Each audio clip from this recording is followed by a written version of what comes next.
Yan ang tunay na pagsipat ng clutch ng pagpapasentro. Ayan, sinisentro niya po. Ayan.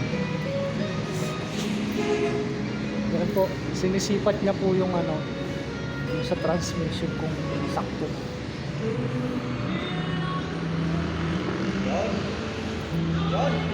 Sinisipat po.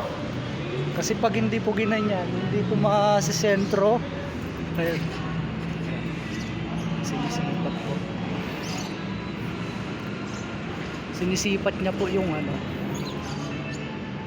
May hirap po kasing sipatin niya. Okay na daw. Goods na po. Nasipat mo na po, boss. Ayan, sentro na. Sentro na. Maganda yung pagkasipat ni boss.